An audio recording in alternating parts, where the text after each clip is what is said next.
Hello, good people of YouTube. Sealord here, and today we are finally getting our first impression review for the new Tier 10 Pan-Asian Dockyard ship, the Lushun, out. I do apologize that it's taken this long to get this review out. It's been a little busy and hectic here for me in the past couple of weeks with the start of the school year and all that jazz, but I finally have time today to sit down and get this review done. So, without further ado, big shout out to the channel's Patreons for making this review and all ship reviews possible. I am not a CC, nor supported by or affiliated with Wargaming in any way, shape, or form, and these generous Patreons make this ship review and all ship reviews possible on this channel. So if you wish to support the channel, the best place to do so, besides of course just watching the videos and streams and such, is Patreon. Link to that is in the description down below if you feel so generous. So the Lushun, the Tier 10 Pan-Asian Shimmy. Yeah, so if you don't know, again, I haven't played it yet. This is a first impressions review. I've seen a couple of them in game. This seems to be a more gun-focused Shimmy. It does have the super heal, but it's the Sevastopol super heal that takes a few minutes to recharge and such. It looks like an interesting ship. And, well, let's just go ahead and get on into it, why don't we? Before we do that, though, art department, modeling guys knocked it out of the park, of course. The camo is unfortunately a little drab. Now, this is the basic camo. You can equip the camo that it comes with for completing it in the Dockyard, which is this one right here, and that adds a little bit more flair to it. You know, like, if we could get this without the extra dressings and stuff, I think that would be a pretty solid camo, but instead we get that. Again, I know this ship was, what's the year of design? 1950, yeah. 1950s, radar's a thing, visual camo is not really a big concern anymore, but again, it just looks bland, you know. And if you don't want anything over the top with the over-the-top, of course, Dockyard camo. But anyway, so the Lushun, what do you get for this ship? Actually, let's start with what do you have to do in order to get this ship. Of course, she is the current Dockyard ship. You have to grind through or pay your way through the Dockyard. The Dockyard this time around has 35 phases. There is no middle phase reward, except for 2 weeks of premium time. There's no mid-tier premium ship like what was becoming pretty standard in previous Dockyards. Just 2 weeks of premium. And what do you get for all of your grinding? Well, you get this right here. I'll throw it up on screen. Now, you do have to pay your way through 5 phases. You can grind your way through 30 for free, but 5 you got to pay for. So that will cost you a little under 10,000 dubs right there, because each phase is 1950 doubloons, so a little under 10k. And for a tier 10 premium ship, that's really not a bad deal, of course, and you get all the goodies that I showed you guys on screen. So yeah, it's a pretty good deal in my opinion. The combat missions, nothing's too crazy, so a pretty nice deal. But it's only pretty nice if the ship is worth it. So let's go ahead and take a look at that, fellas. So we're going to go through the ship's stats and look at her quirks and features in the dock section here. I'm sorry, in the port section here. Then I will have a section where there will be a bit of gameplay, and I'll talk about what the ship feels like after playing her. So let's go ahead and look at her stats, shall we? So armor.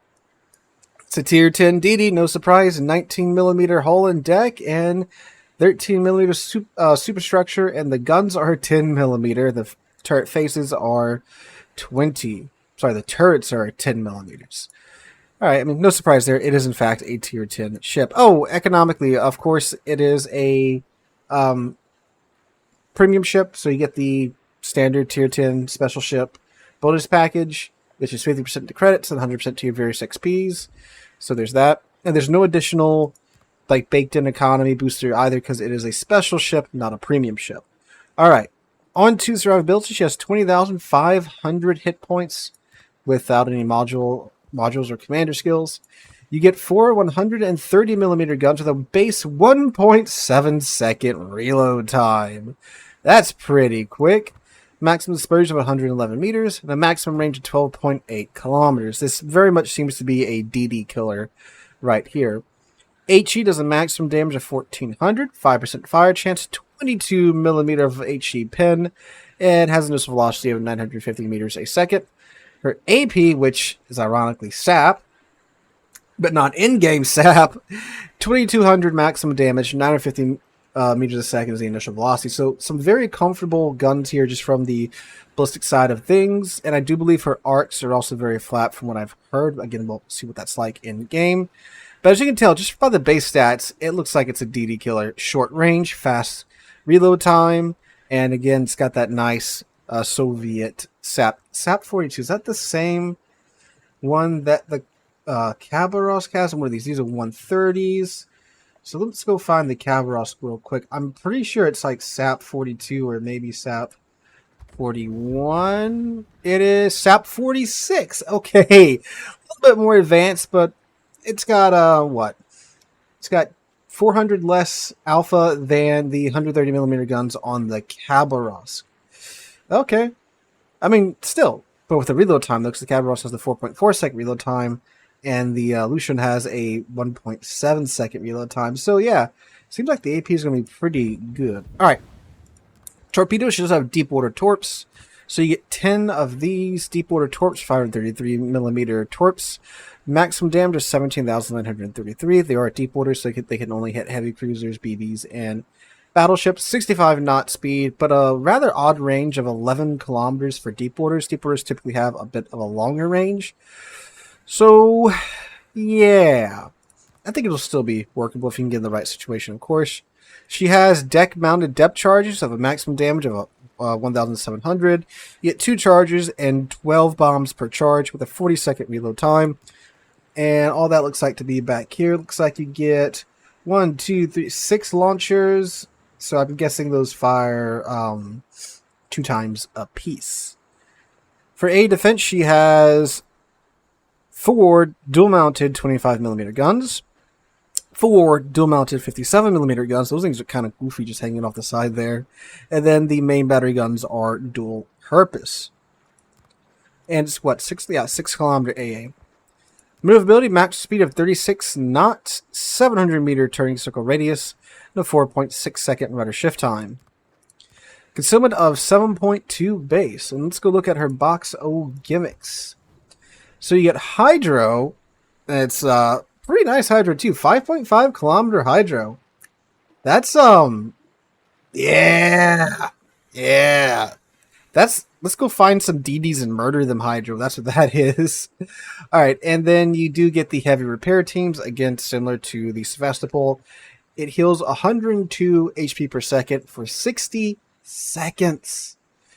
But has a cooldown time of 2 minutes. 3 charges of that base, and then you get the damage con.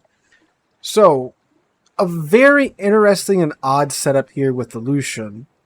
I'm going to go ahead and put a commander module build on her, then I'll meet you guys right back here. Alrighty, so for the modules, I took main armaments mod 1, which of course gives the main battery a negative 20% buff, well, a 20% buff to the chance of becoming incapacitated, a 50% buff to the survivability, and a 20% buff to the repair time, and you can apply that to the torpedo tubes as well. I went with engine room protection to decrease the chance of the engine being incapacitated by 20%, and giving a 20% buff to the repair time, and then you apply that to the steering gears as well, because of course with DDs, it's very, very, very unfortunate when those get knocked out. Then I went with aiming systems mod 1, which gives the main battery guns a 7% buff to the dispersion, and the torpedo tubes a 20% buff to their traverse time. Propulsion mod 1 for a 50% buff to the time it takes for the ship to reach maximum speed. Concealment system mod 1 for a 10% buff to our concealment. And then main battery mod 3 for a 12% buff to the main battery reload time. For the commander, I do have Durong on here. I went with preventive maintenance to give us a 30% buff to the chance of modules becoming incapacitated. The last stand, so when the modules do get knocked out, like, well, mainly the engine and steering gears, when they do get knocked out, they work at a reduced rate. Then I went with Survivability Expert to get that extra buff to our HP. This gives you 400 HP per tier with Durong. I then went with Superintendent for additional charge of the Hydro and of the improved repair. Adrenaline Rush for a buff to our reload time when we lose damage. You get a 0.2% buff for every percentage of HP lost. Then I went with Concealment Expert, so we get another buff to our concealment by 10%. And then Fearless Brawler, to where when we are detected, we get a 10% buff to the reload time. And for our extra 1-point skill, I went with Grease the Gears to give the turrets a better chance of keeping up with us when we maneuver. Mainly because nothing up here looks really attractive. I mean, Liquidator, yeah, sure, but it's a gunboat. We'll see how the turrets react, and I might shift it around. I might shift this build around as well, because I very much wanted to go full bore gun. We go with main battery AA specialist, and then with main battery and AA expert to we get the extra range. So we have a little bit more range than 12.8 kilometers. But then I'm like, it looks like it's meant to be a DD killer, so we definitely need to take Fearless Brawler so we get that extra buff to our reload time. I might mix this up as we go through. We shall see. So what does that do to the ship? I am glad you asked. So we now have 24,500 HP with Survivability Expert. The guns now reload in 1.5 seconds. Another part of me was like, well, if you take main battery and AA specialist, it's only going to take it down by like it's going to take it down to like 1.4 seconds. So is it really worth it when you can spend those skills elsewhere? The range is kind of 12.8 kilometers, but I think it'll work, And nothing else changed there. Torpedoes, nothing's changed there. Well, the torpedo tubes, the traverse time's now, what is it? 6 seconds with the module. That's just a plus for the module. Maneuverability, I don't have the flag on yet, so let me go toss the flag on top of everything else. Yep. So with the flag on, we now go 37.8 knots. Concealment's 5.8 kilometers. So that's only 300 meters, where if you have Hydra running, you're not spotting whatever's potentially spotting you. So that's a little nutty. So that's the Lushun now. We'll go take this thing to battle, and I'll meet you guys there with a voiceover review. Alright guys, voiceover Sealord here, and well, the Lushun, is this ship worth grinding in the current Dockyard? In my opinion, the answer to that is a simple yes. It's a tier 10 premium ship outright that you can get for 10,000 doubloons. That's pretty good in and of itself, but is it a joy to play? Is it a good ship overall? My answer to that is also it's a really, really solid DD.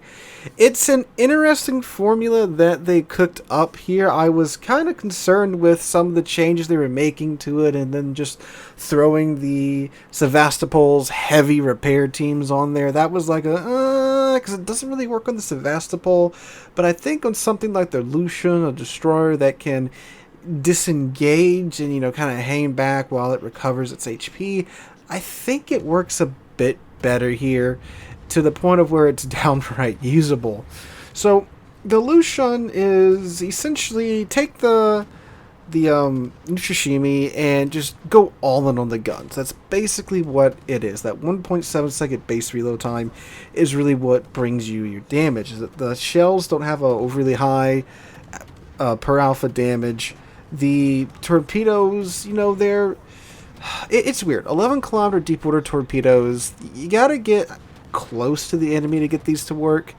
And I mean, yeah, obviously, with the ship's concealment, there's not a radar ship or a DD around. Obviously, they're going to work just fine. But of course, in most cases today, that's not really the situation. But if you, of course, can get into a situation where you can get, on a flank or something using the ship's good concealment, obviously they can work quite well. If they were like 12 or 13-kilometer torps, I think they'd be a lot more comfortable to use. But the guns more than make up for it, because good lord, if you get behind some cover with these guns and you can just DACA to your heart's content, you are going to rip and shred whatever it is that you are dealing with.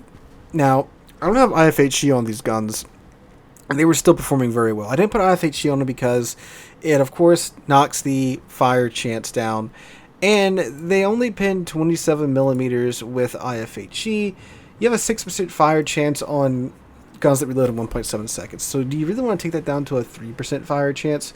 And I know, yeah, sure, you want to make up some of that in just sheer DPM, but you could have even more fires without IFA cheat. Now, if you're someone that just has to be able to pin 27 millimeters, okay. Now, if they could pin 32, obviously I would have gone for it. But I decided to just kind of sit back on the fire chance a bit, and that worked out quite well for me. Again, with the sheer volume of shells you're going to be spewing downrange, you're going to be setting fires with a 6% fire chance. So that's what I went with, and it worked pretty well for me. Now, that was when I was done dealing with whatever DDs were on my side, because I went with the cap contesting anti-DD build. Again, the ship's got a 5.5 kilometer hydro. You have a really solid amount of HP for your tier, and then you have the heavy repair teams on top of that. So you put that all together, and it's a really potent anti-DD DD, especially if you have someone going with you. Like if you're in a division with another DD player and you guys just go to the cap, you guys are going to control that cap from the other DDs. It's no question about that. Especially if you have a friend with you. Now, if you go by yourself, you can still do it, obviously, if you have team support or someone somewhat near you to kind of take the enemy's team attention off of solely you. Because you are not a small boat. You are a big boat. It's a chunky ship. And even with the maneuverability modules, the engine propulsion, and the all that I took, it still feels really freaking sluggish, right? And I was finding that even at like 15, 16 kilometers, the enemy team was not having a problem hitting my Lushun. So I thought, well, if I'm going to get smacked at 15, 16 kilometers because the ship's so sluggish and huge, might as well go in and at least be trading your HP directly for their DD's HP. And that worked out quite well for me. What you see in the background is a pretty stereotypical game. I went to the cap, the enemy DD, I actually don't know what the steering what was doing, but we murdered him and pulled back a little bit, recovered my HP from the daring fight and from trying to deal with the submarine, which of course naturally outran me because, yeah. But anyway, pulled back from that, recovered some HP, went back in, and since the enemy DD threat was gone, I was able to sit there and do a little bit of farming on the GK. You can see very quickly, even against a GK, which is not a lightly armored ship, I very quickly racked up quite a bit of damage through the DPMs, of course, with the superstructure, through the DPMs, through the DPM, and of course with farming the GK superstructure and the fires that I set on him. It wasn't really a problem getting a nice bit of damage just from that little bit of farming. And then because of the map that I was on, there was lots of these small islands, of course, to hide behind and hop to. I was able to, sit behind them and use the ships, again, DPM, to get my damage in. So when you're in situations like that, when you get a map that's not too open, that you have those islands you can hop to, it's an easy ship to use. I was basically playing it like a Harugumo after I dealt with their DD. I didn't really need to push into the other side of the map just yet because we were doing pretty well. So from someone that's played a lot of Harugumo, it was a very easy ship to kind of pick up and go with. I've also heard it compared to be kind of like the Chinese small end. That's pretty accurate as well. Similar gun setup and all. And the guns do 360, by the way. The turret's 360, the front and rears do. So that's quite helpful. Now, when you're playing a ship like this that's an anti-DD, you have to come to terms with the fact that you aren't always going to be having a ton of damage done in every round, but the damage you're doing to other DDs is very important. So, yeah, you might have like 2 kills because you fought 2 DDs. You may only have like 80,000 damage. You might go, oh, well, this isn't that great, but you got to understand this 80,000 damage to 2 DDs. That's very important damage that you're doing there, taking those DDs out of the fight. That cuts off the team's eyes, the team's torpedo spotting, and their DD interference. Getting rid of those is a huge tactical advantage to your team. So while you may not be able to get into a situation like I was in this game, be able to farm down some BBs and some cruisers, if you're playing it like a cap contest and you're knocking out the enemy's DD, that's a huge win there. So I do think it's a ship that's worth grinding. Maybe if you're not a DD connoisseur, this is definitely not like your first DD that you need to pick up, because it is big, it is cumbersome. You have to be aware of the situation that you're getting yourself into, and you definitely need an escape plan or two in case things go wrong, because again, it's a sluggish ship. You got to have your routes ready to leave the situation that you're currently in. You got to have those ready to go. So if you're someone though that does like, the small end, more of the Haruga move, the sheer Daka gameplay style, it is a really solid ship for that. Obviously, if you're a good DD player, you can make this work a lot better than I can. I'm not a terrible DD player. I'm a pretty good gunboat DD player, and this is a gunboat. But I like more of the running gunboats. It's definitely not an open water running gunboat, right? It's definitely a cap contesting, hug your islands gunboat. It's not like a Cabarosk or a Kleber or a Marceau. Those are probably the only ships that could really give it a run for its money in a one-on-one fight, mainly the Marceau. Again, with the heavy repair teams and the sheer DPM that the ship does have. Oh, one more thing about the heavy repair teams too. It's not like the Nustrashimi's repair party where you can pop that in the middle of the fight and you can kind of brute force your way through to winning the engagement. The rate at which it repairs, which if you've seen the Sevastopol or my Sevastopol review, you know this. It takes quite some time. The repair party can like barely overtake the tick from one fire on your ship, so it's not something that you pop in the middle of a fight with like a Kleber or Harugumo and then expect to out heal their damage. It's not like that. Even if you're fighting a ship that has a lower fire rate than you do, it's not for that. You go in, you murder the DD, you fall back, you might be at half health, but you pop that heal, now you're back to almost full health, and you're ready to go again. And it does take 2 minutes to cool down. On a DD that can disengage like the Lushun can, and yes, it's a slow big DD, but still has 5.8 kilometer detection, right? So you can still pull back, repair, and then go back in, and probably by the time you're done with your next engagement, you can pull back and your heal's ready to go, and you go again. So overall, I do like the ship. I think it's very much worth the grind and worth the 10,000 dubs that you have to fork over in order to get it. I am a little late on getting this one out. I do apologize. I think you still have the rest of this week to get the starter bundles. I definitely would, again, especially if it looks appealing to you. But once again, not the first DD you need to pick up, right? Definitely don't go straight for a tier 10 DD if you never played a DD before in your entire World of Warships career. So, a numerical rating, I would give the Lushun an 8 out of 10. It's a great cap contesting DD, better with friends. Is a bit situational and does have to rely on getting the right map in order to get the most out of it. But of course, if there's a cap, there's a fight to be had there with the Lushun against the enemy team's DDs. The pros being, of course, the very excellent DPM and comfortable ballistics of the guns. The turrets do 360, so that is very nice. Does get those nice deep water torpedoes. Range is a little lacking, but they are still deep waters, and they do still pack one heavy punch when dealing with battleships. Again, 17k alpha and deep water torpedo damage that ignores torpedo protection. That's nothing to sniff at. The AA is, I'm sorry, I'm still doing the pros. Of course, it gets the heavy repair party. That is a very nice pickup. You're able to pretty much heal the majority of the damage that you're gonna take in a DD on DD engagement. That excellent 5.5 kilometer hydro, perfect for shoving those DDs out of their smoke or pushing them out of the capping, spotting them for your team. The cons now. AA 6 kilometer AA, it never did much at all. I mean, big surprise, not another high tier ship with mediocre AA. The ship is exceptionally sluggish. It's a very big target. It's easy to hit at 4 or 14 kilometers, if you know what I'm saying. So, yeah, no smoke or anything like that, and no speed boost. So, you have to have your exit strategies ready to go when you go in to engage whatever target you were choosing to engage. So guys, that is my first impressions review of the new Tier 10 Pan-Asian destroyer, the Lushun. Let me know what you guys think in the comments down below. Hope you guys have a wonderful Tuesday, wonderful rest of your week. Hope to catch you guys in the next one.